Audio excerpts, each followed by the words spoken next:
Hi, I'm Sarah Cowgill, along with Andrew Moran, Dave Patterson, Graham Noble, and John Clark. And this is The Conservative Five, an online TV news production of Liberty Nation News.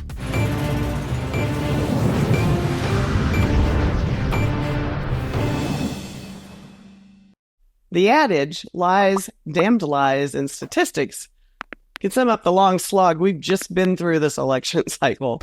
One thing is markedly different than other years, the statistics part. Specifically, the change in demographics and polling numbers. The times, they are a-changin', and if 2024 polls are any indication, so are the Hispanic, Latino, union voters' support. John Clark, help us out here. I know you want to explain while wearing your professor hat.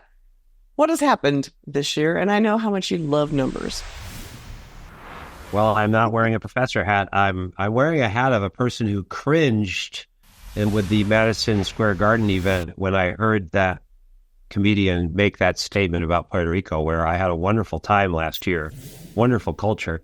And I understand they do have a garbage problem, but I knew immediately that it was in poor taste, but that it would be jumped on by the media. And as we've seen, it was. And so that was in the headlines. And so this raises the question of Hispanic voters, where they stand in this election, and whether that would impact some of them. Some of them can't pull their ballots back if they were offended by a comedic remark. Having said that, as I think we've all seen, that comic comment was taken out of context and attributed to Donald Trump, and some of the things said in the media were quite profound. CBS said, recent comments from Trump could shift the numbers for Latino voters. You look down, it's a comment by a comedian. There was no comment by Trump. Right. CNN said that he was doing historically well among Hispanic voters before the rally backlash, which they also indicated in other liberal media, said there were numerous instances of speakers making racist and bigoted remarks. The LA Times says it was a bleak, lurid festival of racist hate and profane vituperation of vile, so vile that even Republicans distance themselves. So as Americans saw, Joe Biden then came out and made the comment not in comedy and not in a third-party voice, another person, not a comedian in an event, but literally turned it around and called Americans garbage. The only garbage I see floating out there is now that's a major turnaround, and I expect Hispanic voters may be watching that as well.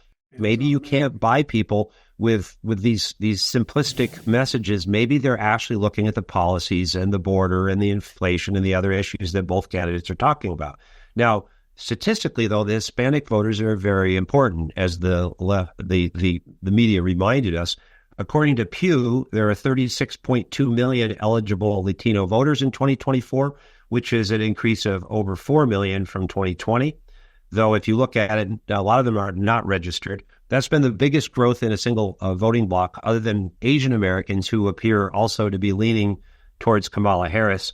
It's a little harder to read the Indian population as far as reliable numbers, but there are more Indians voting as well. And so we will see. But in Pennsylvania, where this was emphasized that there are many Puerto Ricans in Pennsylvania, I think the number was 600,000.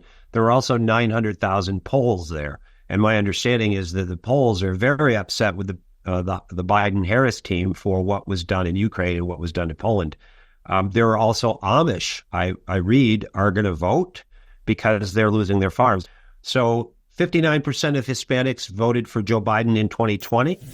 The indication is that 62% are currently voting for Kamala Harris, which is a bump up in her column. But I'm not sure what those real numbers say or what the betting odds are in Hispanic communities. But this latest development in the Biden camp may very well blunt whatever perception there was that the rally comment by a comedian was going to have on the America's Puerto Rican population. I guess birds of a feather kind of thing, huh? Well, we're all trying to read talk. We're trying to read tea leaves. Channeling my great grandma right there. Andrew, has this been coming since 2016, or is this new? I'll answer that for one more. I just want to make a comment about what John was saying about Latinos. When it comes to being registered to vote, I've seen the numbers. It's actually been on a gradual increase since 2016. Also, when it comes to within the Latino electorate, Latino men have been gravitating toward more Trump and the GOP. I think the last poll I saw is that there was a split of 47% between Harris and Trump when it comes to Latino men. Now, to your question about since 2016, for the union vote, most definitely, the entire shift to electric vehicles, just as an example, hurts unionized auto workers. And, what administration has been emphasizing EVs for the last few years? It's been Joe Biden. Despite him claiming contrary, the Ford CEO, he even said that, we need fewer workers if we're building all these electric vehicles. Guess who's been pointing that out? Donald Trump was the one. And then back in 2016, one of the few presidential candidates to talk about NAFTA the way that, Ross Perot did in the 90s was Donald Trump. Even the Trans-Pacific Partnership, he got Hillary Clinton to tergiversate on that disastrous trade agreement. And then the plethora of other trade agreements that many blue-collar workers say has negatively impacted their livelihoods. He was the one who talked about that. Now, when he was president, did he establish better trade agreements? Most likely not. And I'll say one more thing, too, about polls, and John alluded to this, the betting markets. Now, our fabulous Lisa Donner, she's writing these tremendous articles about polls and polling data and all these pollsters. But there's one thing that should be shed light on, or that could dramatically transform the polling industry, could be the betting markets. Now, the latest betting markets showed Trump winning in a landslide. Whether that's true or not will be revealed in a few days. But if they do show that, then the betting markets are going to have such a huge sway on all future elections coming. So, maybe perhaps pollsters will go the way of the dinosaurs, and betting markets are the new way forward for all the political strategists. That should be a real a fundamental shift when it comes to gathering electoral data. Musk and RFK have made a serious demographic impact, I think. And and then you've got the walk away with Brendan Straka, and that has really taken off too. Am I wrong, Dave? Or are we seeing a big shift? Oh, besides, Elon Musk and Robert Kennedy, I think Tulsi Gabbard becoming most vocal former Democrat pushing Donald Trump is noteworthy. But I think the real surprise, and it's been alluded to, is that the Democrat Party has walked away from historical supporters, the rank and file union workers, for example. But it's understandable, their take-home pay has been reduced by the Biden-Harris economic policies, and the Teamsters' refusal to back Harris, the Washington Post and the Los Angeles Times not taking sides, that's very unusual. And you also have the United Auto Workers for Trump, a break away from their leadership. But something that I think was impressive for those who watched the Joe Rogan experience with former President Trump is that in the middle, they're chatting, and they go from President McKinley's perspective on tariffs, which Trump explains, and then they immediately go to the intricacies and details of boxing, which former President Trump was also very capable of holding his own in the conversation. It's not likely that those kinds of can boxing make it broad, from horizon to horizon subjects would be in Vice President Harris's wheelhouse. Don't you think? But, these are pretty serious shifts in the political landscape, although I don't think anybody could quite call it a tectonic shift. Who said tectonic?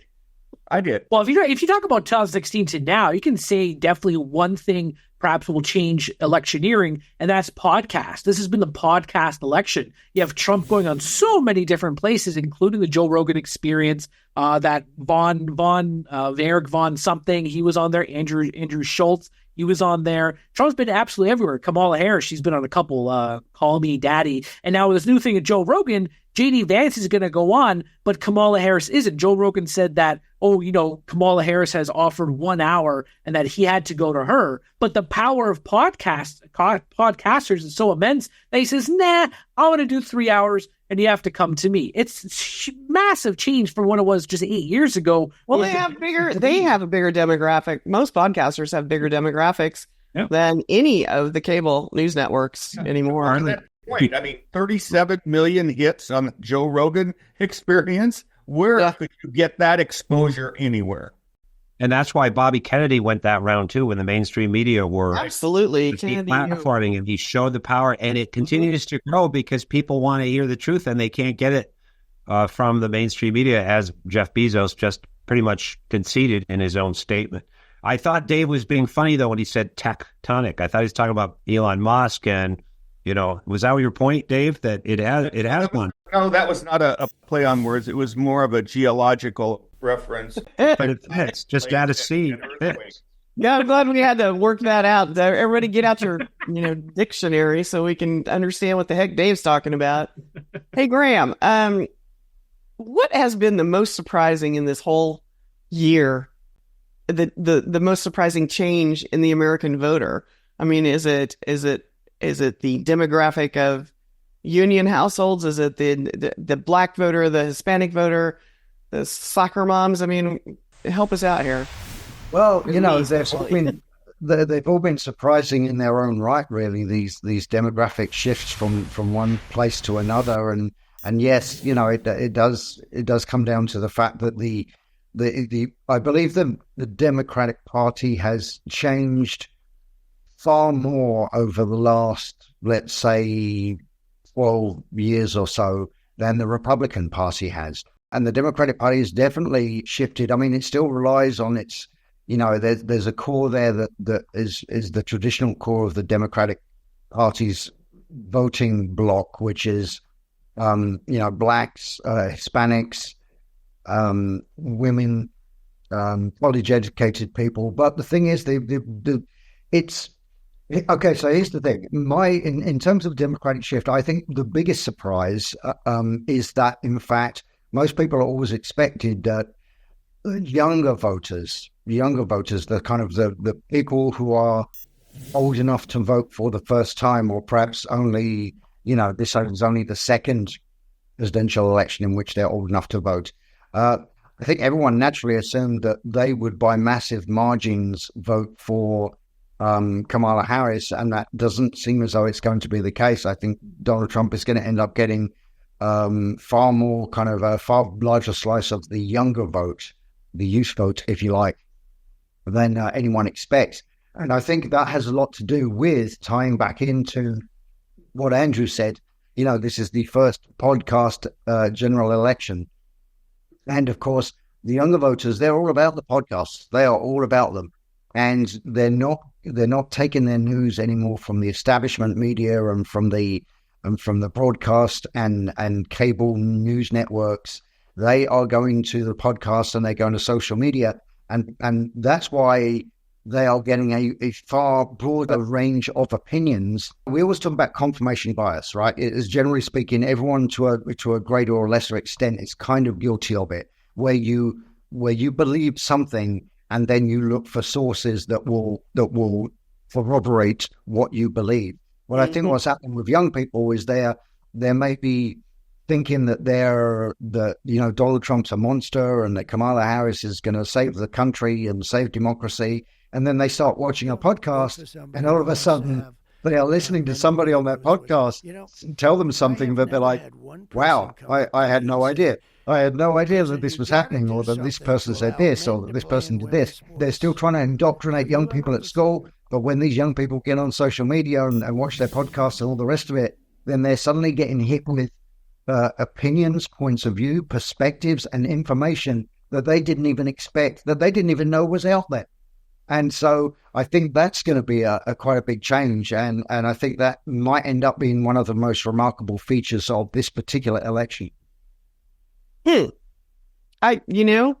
don't know why I didn't think of that. I really didn't. And it's like a given that the young people usually start out Democratic and then, move towards conservatism once they get out in the world and have to pay taxes. That's always been, the kind of the rule of thumb. But I hadn't thought of that in the terms, Graham, that you just brought up. So, but, guys, we can bring you the news. But predicting the future is all up to you. Thanks, panel. Thanks for tuning in.